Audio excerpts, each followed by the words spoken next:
Hello, welcome to What's in the Workshop. Today we're going to have a look at taking the engine out of the Dalesman and then either fixing that engine or we're going to find something that fits in there and get it back on the road. Okay, first of all we're going to pop this engine out. No point leaving it in the bike really, it's so easy to get out. I'm not gaining anything by trying to fix it in there if I'm going to fix this engine. So I'll just pop this out. Should be pretty easy from what I remember. And we'll put it on the bench.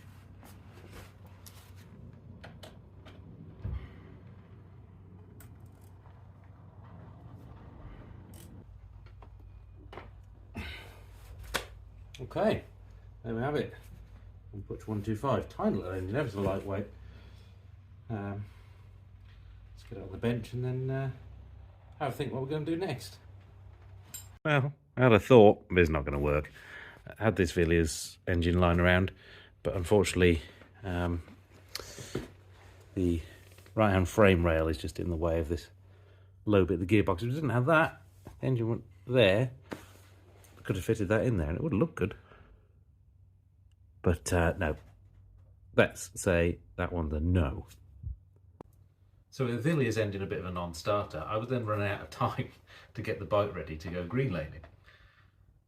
But then I had a tip off that there was an auto jumble down in London where they reckoned the bloke had a Puch 125 engine there, that he brought it to this auto jumble every year. So I went down to the auto jumble, sure enough this Puch engine was there, I bought it, I got it home and it was even worse than my old one. Exactly the same failure. Piston ring had failed, scored the bore, but then it had been left for years so it was all rusty and no good at all. So at that point I pretty much gave up. I'd missed my deadline for getting it ready to go green lane and have pub lunch. So I put the Dalesman back in the corner, stopped looking, and then naturally something came along. So some time has passed and we're now on to engine idea number 2. So I picked up this Honda CG 125 engine. It's currently got no compression, so I'll have to figure out what's going on with that. But it's not impossible. It might just work. So I'll have to figure out something a bit special with the inlet manifold, because it kind of needs to be down here, but we might be able to make it work. Similarly, exhaust, I think we might just miss the frame. Might be able to get that to work. But with a little bit of adjustment, that front almost lines up with the hole, and at the same time, the rear almost lines up. So, you never know, might just be able to get that to fit. So I just slipped it apart. Everything was loose, so it's obviously been apart before. Bottom end feels okay. It's very dirty. I think it's been left apart for a while, so I'll have to make sure that's all flushed through, but clearly the lack of compression is the state of the cylinder. It's obviously been very rusty. Yeah, so I think new cylinder, piston would go again actually, but they're so cheap to buy a piston and cylinder for these, I might just get both. Head looks okay, I think. I need to take the valves out and just check they're all right, but nothing obvious going on there. Okay, so I've just done a bit of measuring on the original engine with the sprocket to the engine mount that's nearest to the sprocket, which is that one. And we're about 6mm out that end on this, and we're 12mm out of that end. So I've just made up a couple of spaces there, so I can get the engine in line. And then obviously I've got to make some adapter plates and bits. I've got some painting to do after I've done all this as well. But yeah, we'll get that in line now, get the engine in place, and that means we can then start making inlet manifold, exhaust manifold, all that sort of thing. Right, there's a few developments here. Measured that distance with the sprocket, and I've made up a spacer, so we've got a 6mm spacer down there on this side, so that sprocket is the same distance away from the frame as the other engine, so that lines up perfectly with the rear sprocket. And then I've made a, I don't know if you can just see in there, a spacer this side to take up what's left. Haven't done the front yet, but that doesn't really matter, it sits all the way down anyway. Going to use as much clearance as we possibly can, so I'll do that. Now I've made the inlet manifold, so I bought a cheap 250 Honda pit bike S-bend manifold off eBay. I've chopped off the flange that sat on that end, and then I've just chopped it at the right angle to correct, because the CG XL would have your carburetor sits up and out at an angle, and I want to be in the middle and down so I can use the original airbox. So I've used that S-bend, chopped that, and I've welded it onto the original carburetor has a aluminium spacer there. Doesn't actually have a manifold, just has an aluminium spacer.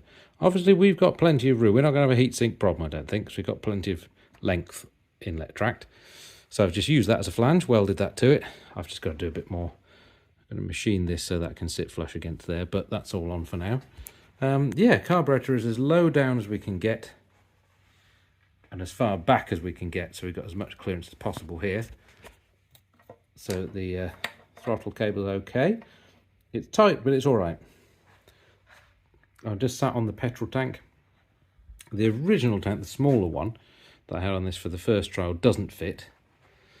But this longer range one that I put on for the second trial has a cutout here for a 4-stroke, so this fits okay. This cam cover's fine. We've got space there with that. No fouling at the top. Yeah, pretty pleased with how it's going. Because of the difference in this side in sprocket height, I need to move the swing arm so it's back in the centre line of the sprocket. So I've just unbolted the swing arm. I've moved it up from its current position to where the chain looks happy, and we've got clearance to put another tube on the inside of the frame. The other side I've already drilled, you can just see through there, and then I've bolted that up, and then I've marked this side. I've got a nice 12mm step drill, so you get a nice centre mark on there. And then I'm just trying to drill this side through. Then I'm going to make up a tube in the lathe to be a spacer on the frame here for the swing arm.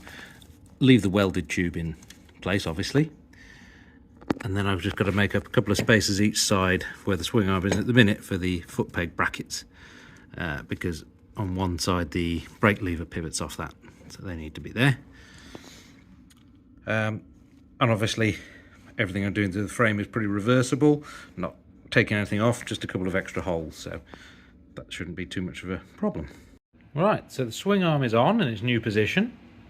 You can see it's originally mounted down here where the foot pegs are, and it's gone up just a little bit, so that puts it now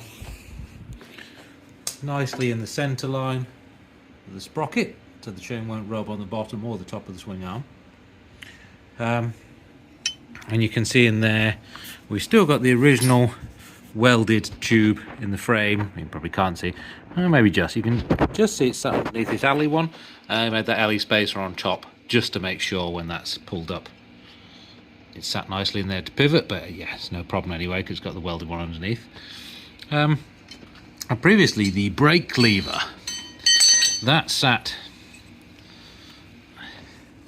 on here like that, but obviously it should be lower down, and then it's held in place by this bolt that would sit through the brake lever. I never really liked that. I felt that was quite a small diameter bolt to be putting all the force of the brake lever on.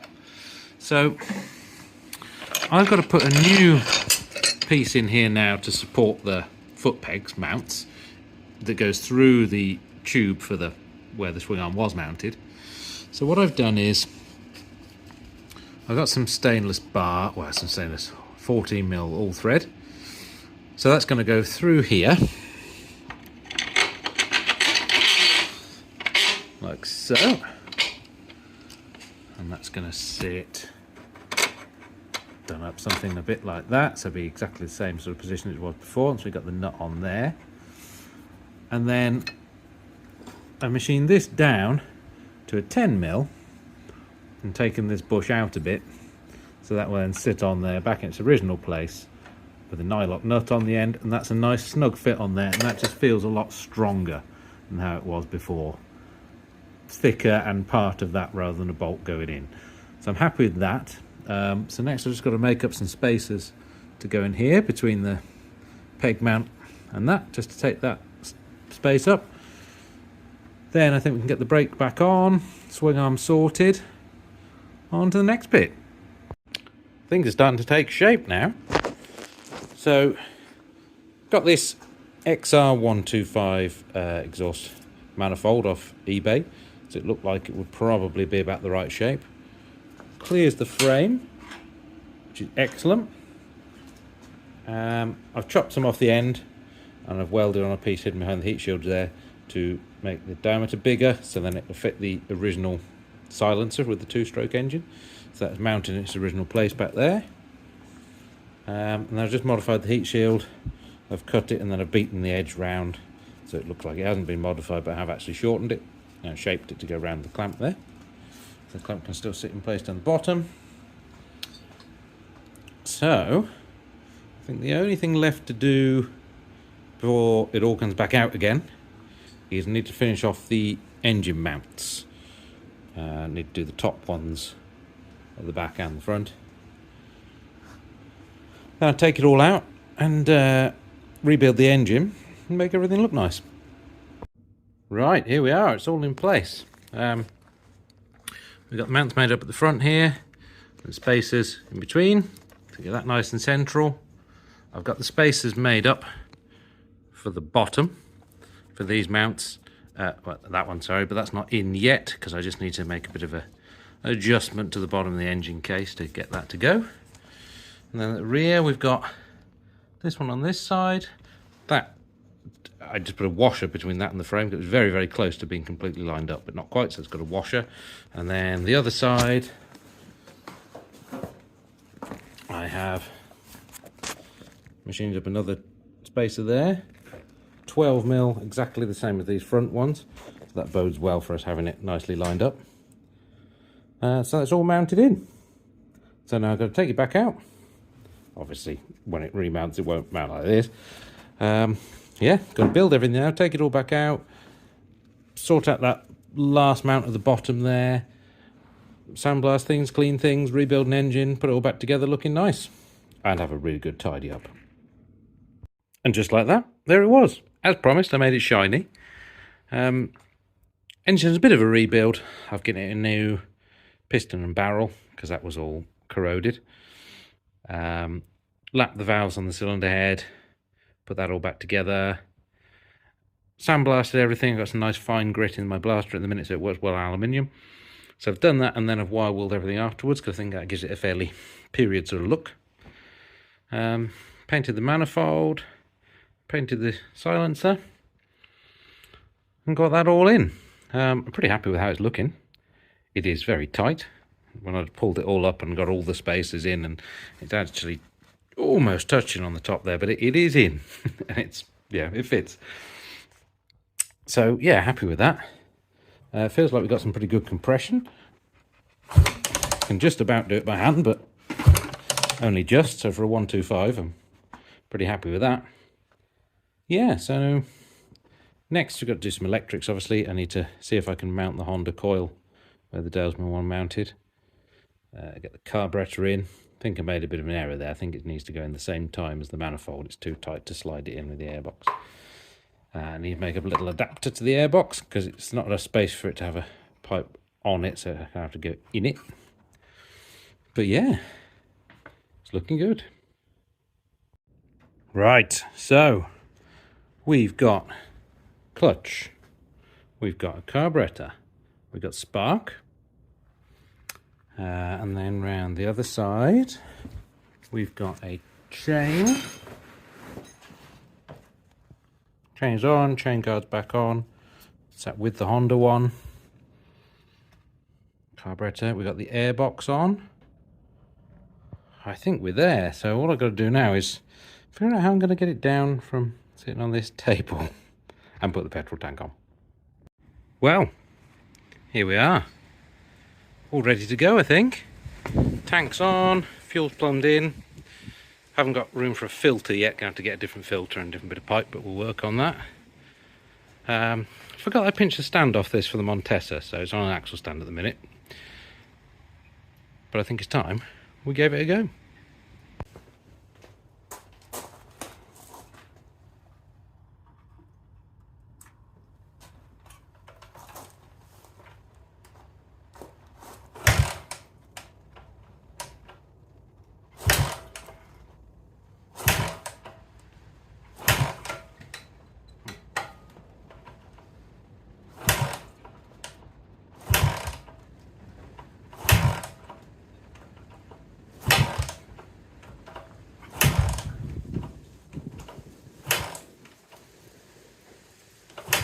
Well, that didn't go very well, did it? Found a couple of problems. Spark, that looked really good, looked like a nice spark. A couple of times, pulled the plug out and kicked it over, and there wasn't a spark, intermittent. So I checked the points gap, far too big. What I'd gone and done is assumed that somebody else had done it right. Don't know why I didn't check it, because obviously the engine had been abused for who knows how many years. So that was my first mistake. Got a reliable spark now, I'm pretty sure. Secondly, I don't think it was getting any fuel. I checked and the float height seemed to be it's basically not letting any fuel in at all.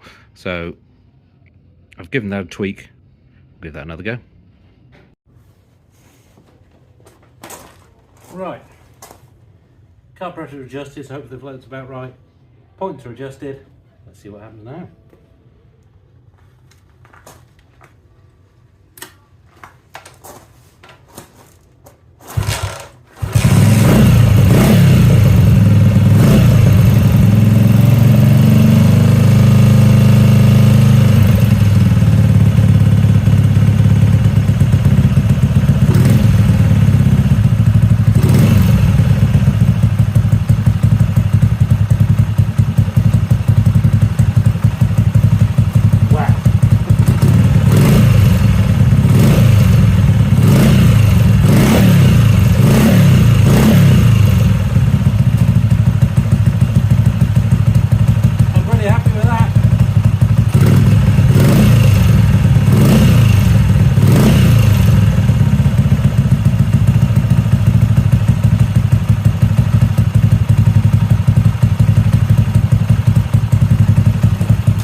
Okay, here we are, next day.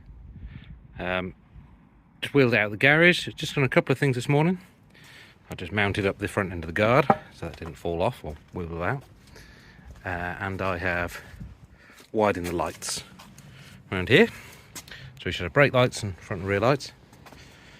It's one thing I haven't thought of a way around yet. To get a full kick, I have to restrain that out of the way. So I might have to try and think of something for that. That should start with a little kick, but I think I'm having a problem at the minute because I've got to draw the fuel so far. It needs a good few kicks to start from cold, but we need to mess about with carburetor settings anyway. But I think it's time I went and got changed. I want a little road test.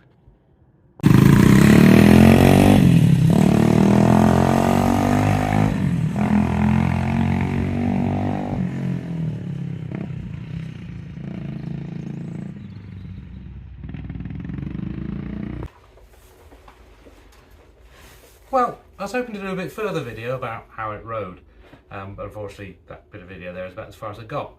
I think it's run out of fuel, so it started off not being on choke, then I had to put it on choke, then nothing. But it's not coming back when I sit for a while, so I don't think it's float height. It won't idle at all now, so I think probably I'm not running a filter at the minute, as I just sort of temporarily sorted out the fuel supply. So I suspect something's probably got in there. So that's fine, I'll take the carburetor off again. But I think that'll do for now. We can see it works, rides from the few 100 meters. It was pretty good, actually. Nice and low geared. I don't think I'll have to change to a smaller sprocket at the front. I think that's going to be okay as it is.